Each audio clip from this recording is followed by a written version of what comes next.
My family is important for my health and well-being because my family's always been there for me. They're always trying to tell me the things between right and wrong, good and bad. They're always trying to tell me do this and don't do that.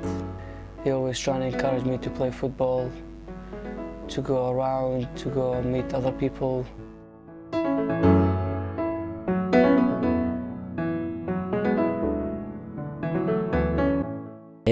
Well, most of my friends actually watch out for me because I'm epileptic, so most of them know the every position and what to do in case of a fit or something like that. So it's like I feel secure about them and all that.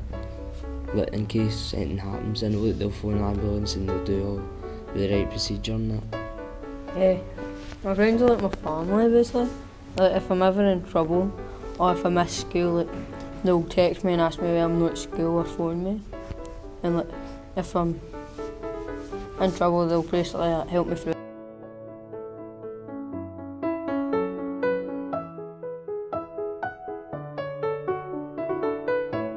If you take the theme of community and think about that in terms of your mental health and your mental well-being, I often like to use sort of the analogy of an umbrella.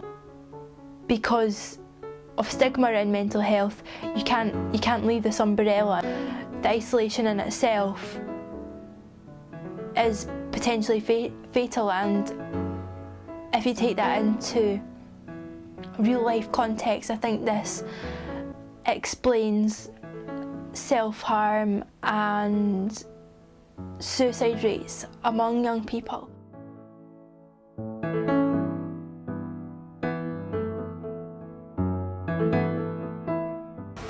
At my school there's an elective column that you can select to do PE related activities. In the same column there's like a ready steady cook class which promotes healthy eating and how to cook healthy food so that whenever you move out it's a bit more beneficial to you.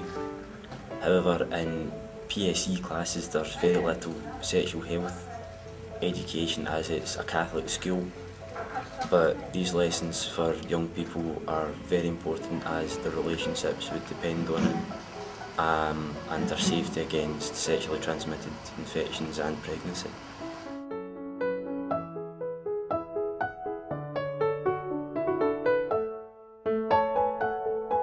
So I want to be the one making the money. I don't want to like any social money, anything like that. I just want to make my own money, get my own job, make my own business, do something with my life. I just don't want to sit my back and just like watch the world go by me. I want to be somebody, be one, like do something with my life.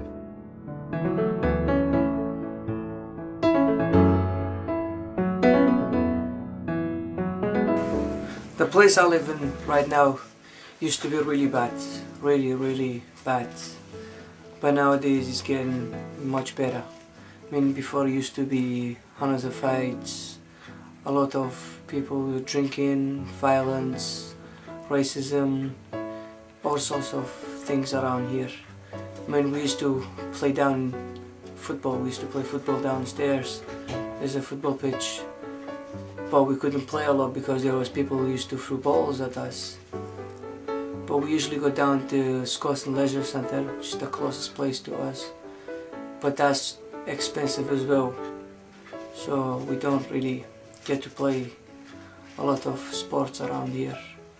I mean, during the night we can't go out at all because of the violence around here. It's really bad.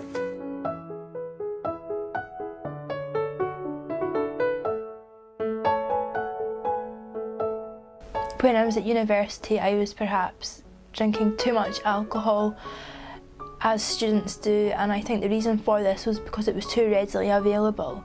You could go down to the student union and buy a pint of beer or a vodka and coke for 99 pence, and I think that by offering and supplying young people with alcohol at such cheap prices is very wrong.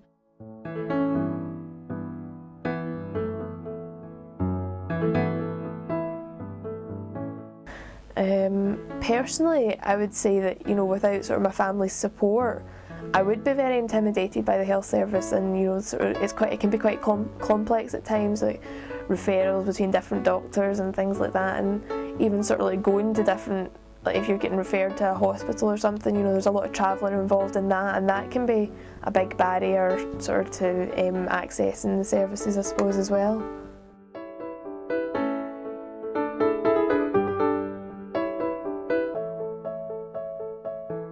As a medical student, I was lucky enough to visit patients in both in Maryhill and in Bearsden and neighbouring areas, and it was quite interesting to see the divide between the two.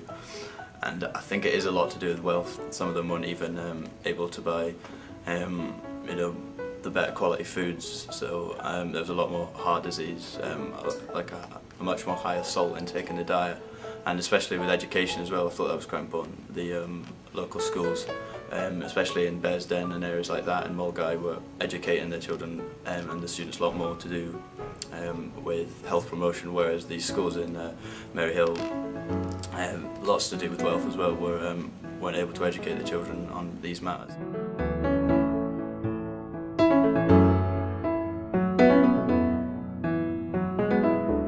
Basically, just to sum up, health inequalities, no room for them in a modern day Scotland. Something needs to be able to be done to at least reduce the health inequalities for a start, and eventually obviously eliminate them.